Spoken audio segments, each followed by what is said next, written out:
Yeah, viewers all over the world. For some of you that are seeing me for the first time, Eze-Ana Ugochi tubere na Oraifite ma ọ bụ Aka Jugo.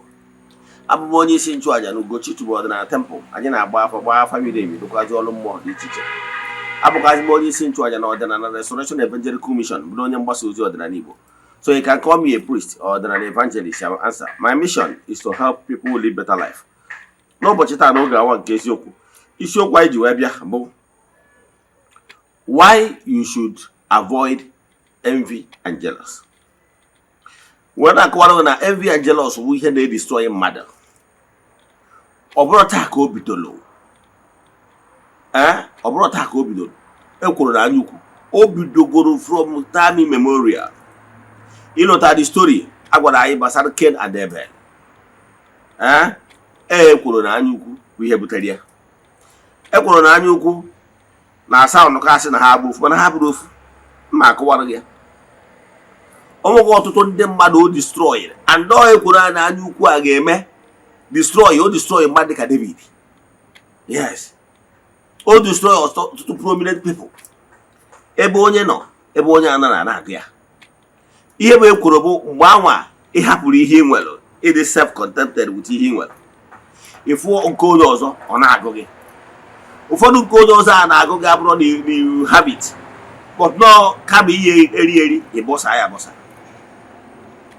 Ime onye a na-akpọ King David, Bible kwuru no apple of the God's eyes, mana o destroy onwe maka ihe na o bidoro nwebe anya ukwu na ekworo n'ebe nwunye mmadụ nọ. I can tell you vividly without missing words na mgbe ọ bụla ị negidere anya wee sọgoro nwunye mmadụ ka eji ata nwunye mmadụ, inwegoro nwoke anwa ekworo na anya ukwu, hey, ọja na-eri nke a iwee jezie ka ije mee. So before what will drive you, you know fully well that this is a married woman.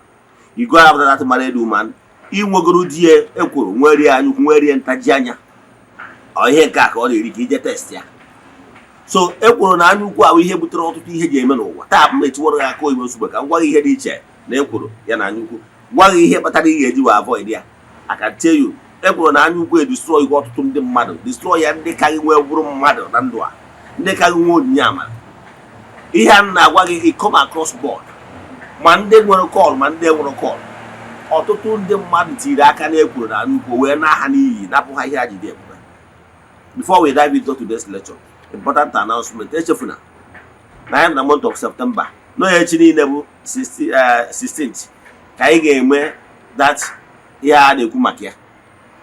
Anyị na-enwe mmemme festival. Yes. And anyị na month of September. So ọ bụrụ na ị chọrọ iso ele anyị na group ritual anyị na-eme, anyị malitere over 3 years. Chat m na WhatsApp, forward ya 3 prayer requests anyị ga-edebe n'ọta na-achụ aja na-aga ọfọ na-ekwubi okwu n'isi gaghị n'ọnwa agwụ. N'isi ụtụtụ ejegori m na temple chụọ aja gaa ọfọ kwubi okwu n'isi ndị niile so ele anyị, the friends of the temple, children of the temple, members of Ordinary Restoration Evangelical Mission and consecrated group. Etu a ka anyị si eme ya. Yes. So ọ bụrụ na ị dị interested iso ele anyị, join anyị nwere massive testimonies. Nwanne chụma aja maka na aja karịrị ọgwụ. So ọ bụrụ na ị dị interested, chat m na WhatsApp. Nke ọzọ ọkwa dị mkpa, nke ọzọ bụ yes, ọkwa nke ọzọ dị mkpa. Ọ bụrụ na ị bụ child of the temple, echefuna na our annual festival bụ echi ka ọ ga-adị May 16th. Atụrụ anya na onye ọbụla bụ child of the temple ga-eso ya na ya bụ aja. Contribution ya quota towards making it a huge success. Echefukwana na festival nke arụ nwa the special festival maka na o mere include foundation laying of the place of worship of Chukwu Oke Pụrụ ihe niile. So atụrụ anya na onye ọbụla bụ child of the temple ga-contribute his or her own quota towards making it a huge success. WhatsApp number ị ga-eji nweta mbụ 08057837672 or 08138243871. Na ya na screen gị ga-abụ numbers ndị mbọ. Now let's dive into today's lecture. Ma dị long, pay attention, you will learn a lot. Gịnị ka anyị na-ekwu maka ya? Anyị chọrọ ka anyị kọwara gị ekworo na anya ukwu, envy and jealous. I were asị na envy and jealous otego ọdịbal. Yes. Enwere ọtụtụ oge ọ dị. Bido na study akọọla ya agba concerning demon. Ị ga-afụ ebe onye nọ, ebe onye anọ na-agụ ya. Ewekọọla anyị story ehi ekworo na anya ukwu melụ Lucifer. O wee chọrọ ka ọ bụrụ ọgba onye kpụ ya. O wee buterie everlasting damnation. according to that story in the Bible. Mmeji him away na amaraga. Agwala ya ko basara onye na great king. Agwara I know the apple of the God's eye. Mmeji nkuzi ma we na akuziri. Mana despite that no apple of the God's eyes. Owega nwe kwuru nyara anyu. Where may he kwesoro ime. We lose grace. To the extent that no sire no chọrọ ịrụ Chukwu okike the temple asị na ọ bụrụ nye ya adụ maka na aka eso ya n'ọbara o mechazi ọ bụrụ nwa ya Solomon mecha alụọ ya gịnị ka na-ekwu maka ya ekworo na anya ukwu destroy gị ọtụtụ ndị mmadụ avoid it with all your strength ikwe na aka onwe ihe ọbụla bụ ekworo anya ukwu a ga-afụ n'ime gị ọ na-edestroy ihe mmadụ ji dị ebube the fabrics of your true self. Like it change whatever that is happening in your life. Begin today to sow positivity in creation. Believe in me, nobody, no power will stop you from reaping goodies of life. Most times people are running after, saying, I don't know what is happening in your life. I can tell you that one of the things that normally bring you down is when you begin to sow negativity in creation. The negativity will always locate you. So if you like goodies of life, begin today to sow good seed in creation. Take it from me. Whatever you sow, so shall you reap. Galatians 6 verse 7.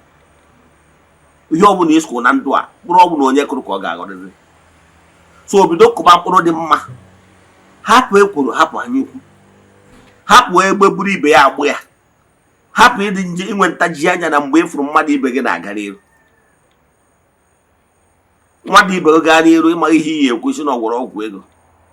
Ịmara ihe iyi ekwu chọọ ofu allegation bụ ya. Ọ bụrụ na mmadụ nwee gift karịa gị kama ị ga-eme appreciate ihe Chukwu mere n'isi mmadụ. Ịchọba ihe ị ga-ekwu kama inwe ihe ị ga-ekwu kwuo n'onwe ike ọ bụ n'orire amoosu. Ihe niile ahụ ka iwe pụrụ onye Adam. Ndị envy o nwere ike ọ chọrọ ihe ahụ talent ahụ ị nwere onyinye amara anyị nwere ọ chọrọ dị ya. Ọ chọrọ dị ịbụ onye akpọrọ ọrụ. Akpọkwuo ya n'ọya eje. Mana ọ chọrọ ka ọ dọtuo ogo nwa na-alụ alụ. Ife ọ ga na-achọ bụ loophole. Ihe ọ ga-eji wee paint black. Isikwa ya bịakwa bụrụ onye akpọrọ ọrụ. Ka ọ chụbanya bacha. Ka o ribe ihe ahụ ọ na-efe uru ndị akpọrọ ọrụ na-erite. Ọgba ọsọ n'ihu ọrụ. Iche na ọ dị isi ịbụ onye akpọrọ ọrụ. Ịma ihe bụ a true called one na-asọ. Ịma na enwere some dorime and some certain lifestyle ị na-ebi. Onye a true called person ama ebie. Because he will never be permitted to do so. Ịma na ndị akpọ ezigbote onye akpọrọ ọrụ na-agbada ọsọ. Maka na ọ bụ ihe ọ na-ediprive ya. Mana yet, onye ahụ ya despite the sacrifices onye ahụ mere maka ọdịmma mmadụ. Ihe ọ ga-eji gote ya wee kọt ya. Kama ikwere ya ọnya. Ma ọ chọọ ihe ị ga-eme iwekọtọ ya. Envy bụ mgbe ị bịa na-ekwo ekworo na ihe mmadụ onyinye amara ma ọ bụ ihe mmadụ ji ka gị. It's not as if you need that thing. Akpọ ọrụ bịa alụọ that thing ya arịa. Enyego that thing, throw it away. It's not your thing. Ime eri, ime keke, kama ka ị bọsa ya. Ndị jealous. Jealous bụ ndị ihe ị nwere. Ọ na-ewu anya ukwu na ya. Ọ chọrọ ka ọ bụrụ na anya nwere ihe ahụ ị nwere. Ọ chọrọ ka ọ nọrọ ebe ahụ ị nọ. Mana ọ nọ na-ekele ọrụ eke. Ozi ihe agha ngwara gị na-edestroy fabric ihe mmadụ ji dị ebube. Ọ ga-eme gị bụrụ amoosu. Maka mgbe ị na-achọ ka ị pụluo mmadụ down n'ebe ọ nọ. Mgbe ị na-achọ ihe mmadụ nwere chọọ ka ọ bụrụ ngwa nwunye, amoosu ka ị na-atị. Ị bụrụ na ị nwere amoosu mmụọ nwa amoosu mmadụ ị mara. Mgbe ọ bụla ị bidoro plan wee fọlụ uwe mmadụ anya ukwu dịba jealous, ị na-eme onye ahụ ihe amoosu. Maka ọ na-agba ekwuo ndị amoosu iche ị na-echesa ọsọ ndị amoosu ndị nwụrụ anwụ. Ị na-echesa n'ọsọ amoosu mmụọ ka a na-ekwu maka e nwere amoosu mmadụ and amoosu mmadụ ka njọ. Amoosu mmụọ bụ na ịchụ ọrụ ya aja ike barricade ya o jebere onwe. Mana amoosu mmadụ very dangerous. Amoosu mmadụ na-enwere ka esi emetị ya mma. Your haters, you can never please them. Even if you decide to kill yourself, they will still hurt you. Ọ bụrụ na ị chọrọ ito eto spiritually, ọ bụrụ na ị chọrọ ide eme operate na higher vibration, ị marụ na ị ga-eme ihe ọbụla humanly possible to keep your thought pure. Ka ị ghara inwe time, a room that will attract negative vibration towards you. You keep all your thought pure. Never you plan evil against anybody. Never you envy anybody. But be jealous of the person. Onye amara onye nwere ihe wunagha anya ukwu. Instead kene Chukwu okike. No mere ka onye na-eto anọrọ in your midst n'oge a. So ọ bụrụ na ị na-apolute your spiritual strength yourself with negative thought and vibrations, you will always be vulnerable to every attack. Maka na eburu gị afọ ndị kpụ atụrụ. Mgbe ahụ ị nọ na-eche ihe ọjọọ imegide mmadụ, ị na-asọrọ ndị onwe gị na-form shade of hatred around you. You are forming darkness around you, protecting yourself with darkness. And evil will always locate you. Maka na eburu gị afọ ndị kpụ atụrụ. Laws of attraction will ensure that the ihe ọjọọ niile anyị solo that surround you will attract negativity to you. Maka na cleanness is next to godliness.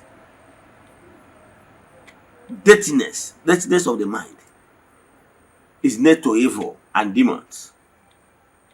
So, ọ bụrụ na ị chọrọ ka ị dị well protected above human imagination and neglection, make him sure now within your mind that you are not sowing negativity in creation, because what you sow must come back to you. It's like you hit ball on the wall, it must bounce back to you, the originator. The only way you can ascend to another level of spiritual vibration is by living an upright life, especially when it concerns another person. Don't be jealous of another person. Don't have any envy against another person. Maintain your lane. Because by being jealous and envious about another person, you will do evil against the person. Because let me tell you, you cannot rob somebody if you are not jealous and envious about his possession. Before Onyori, Abezuo Madori, all the jealous of what he give to Onyanwell, all the jealous of the material things Onyanwell, Nyako Chor already possess Onyanwell. Before money kidnap one mother, only Onyanwell, all the jealous of Ochor Ewan, only Cabron there, only Cabron material things. If you can, it is a good near man or more jealous of the person or envious of the person in one word or the other. Ụfọdụ just can open there. Upon an Andrea, you add anything. Upon one you open there, you add anything to your life. Man, not just a choice fear. Yeah, can about most mother. About the jealous, you want to jealous, you want to you don't envy against your fellow man. He will not lust after his wife. For you to know that this woman is a married woman, you lust after her. You must first of all, or here can get money. It is envious of the person. By then, it's always here or get money. All those things we hear John. And the hearing all the evil in our food in our society is driven either by jealous or envy. Look at our politicians, our leaders. Some of these material things they are grabbing to themselves. They can't even exhaust it. Their children cannot even exhaust it. Their children even cannot even exhaust it. That's why accumulating all those things. Why by the time you accumulate those things, you won't know for a cohery.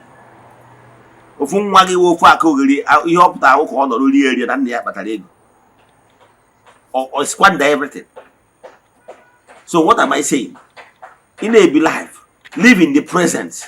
Stop living in the future. Think about what we need as this present life. Forget about tomorrow. Tomorrow nature only. What can you hope envy or jealous? You hope na game in when Tajana no Dinyama and Madam or be him with a mother. What can you? Oh, when you go for the money, you need that, not just Caposaya. imeri ime keke na ọjọọ ka ịbụ saa ya ọ jọrọ njọ amụsụ ka ịbụ ị na-eme ụdị omere amụsụ ka ịbụ nke ị na-eme onye abụ ihe amụsụ ma ọ bụ ịbụrụ gị onye na-achọ ife onyinye amara mmadụ ọchọ ọdụ ka asị ya bụrụ gị nwa nọdụ ya ọdụ ka asị were onyinye amara anye gị nke e nyere gị enye ka iji eme have you discovered the word e nyere gị mana nke ga atụrụ gị n'anya nọ nke onye dọtụrụ gị n'anya ịbụ onye kwuru ụmụ ihe niile a na-eme mmadụ ji distort the vibration ya onye ọ bụ by then mgbe ị napụrụ onwe gị distort ya through self then demons possess ya gị ihe niile ị na-achọzi bụ pull him down na ọ dị ka ya bụrụ gị ebe onye nọ na-ana gị ya do you know what the person is passing through? Do you know that the person might be depriving himself so many things, making waking up midnight to make prayers, to make sacrifices? Do you know the sacrifice onye a na-sacrifice ka o nwee ike ịkwụ n'okwu ya na-abụ wee na-ekwubi okwu n'isi gị? Sometimes some of you will be jealous of the priest. Do you know what a priest sacrifice? A priest, you have sacrificed sleepless night, sacrificed so many things. Even her problem shared is half solved. It was many people get in a problem here, or they now you now intercede on their behalf. Problem one also got your police on our way, or they present here before the altar. Do you think it's easy? So he and I check we all the cash, no they benefit. But the money horn at in creation is only once you give, you receive. What came when often you hope able to jealous or envy against another human being? K got a manual wagon n'ụdọ ka nkwụsị ebe a inwe ajụ na nkụzi ma ọ na ịchọ ka agbara gị family eme chat me on WhatsApp 08057837672 or 08138243871 na ya na tinye nke ị ga-afịa. Let us pray. Ekwem na Chineke ekwem na ọ dị ihe siri m ike ka Chineke na-apụghị izi m ụzọ m ga-esi lụwuo ya n'ihi na ọ mazuru ihe niile obi m siri ike na Chineke emeworo m ya gazie. May the blessing of Chukwu Oke Pụrụ Ime Ihe Niile be with you all. May you be protected, may you be favored, may you be blessed now and forevermore. Ya gazie, udo dịrị unu.